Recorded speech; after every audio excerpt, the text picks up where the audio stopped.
আদিত্য আর তার পুরো ফোর্স সুন্দর আর তার দলবলকে ধরার জন্য গাছের পেছনে লুকিয়ে থাকে। তখনই সুন্দর সুদীপার নামে নোংরা কথা বললে সেই কথা সুদীপার বাবা সহ্য করতে না পেরে সুন্দরের কাছে তেড়ে এলে সুন্দর সুদীপার বাবাকে গুলি করে সেখান থেকে পালিয়ে যায়। এরপর সুদীপা আর বাকিরা সবাই সেখানে ছুটে আসে। তারপর সুদীপার বাবা আদিত্যকে বলে, আমার মেয়েকে দেখে রেখো, ওকে বিয়ে করো। এরপর সুদীপাকে কিছু একটা বলতে গেলে বলতে পারে না, তার আগেই সুদীপার বাবা মারা যায়। তারপর সুদীপা কান্নাকাটি করতে থাকে। পরের দিন সুদীপার বাবাকে সৎকার করা হয়।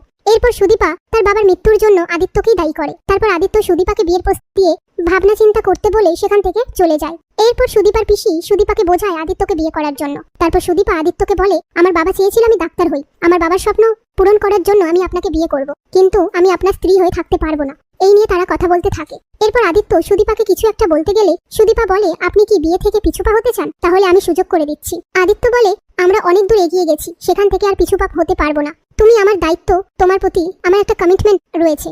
এই নিয়ে তারা কথা বলতে থাকে। এরপর সুদীপার গায়ে হলুদ হয়। তারপর আদিত্যকে তার ভাই ফোন করে বলে, আমরা চলে এসেছি। আদিত্য বলে, এখান থেকে তোরা বড় মন্দিরে চলে আয়। এই বলে ফোনটা রেখে দেয়। এরপর সুদীপা আর আদিত্যর বিয়ের সময় প্রামাণিক এসে আদিত্য আর সুদীপার নামে খারাপ কথা বললে সুদীপা রেগে গিয়ে প্রামাণিককে মারধর করতে থাকে। তারপর আদিত্য তার ফোর্সকে বলে প্রামাণিককে সেখান থেকে নিয়ে যেতে। এরপর বিয়ের সমস্ত নিয়ম মেনে আদিত্য সুদীপাকে সিঁদুর পরিয়ে দেয়। সেই মুহূর্তে পরমা এসে আদিত্য আর সুদীপাকে একসাথে দেখে অবাক হয়ে যায়। তখনই পরমা আদিত্যকে বলে, তুমি তোমার বিয়েতে আমায় নিমন্ত্রণ করে ডেকে আনলে? আদিত্য বলে ওঠে, পরমা। পাশ থেকে সুদীপা বলে, তুমিই পরমা? আর পরমা বলে, তুমিই সুদীপা, তাই না?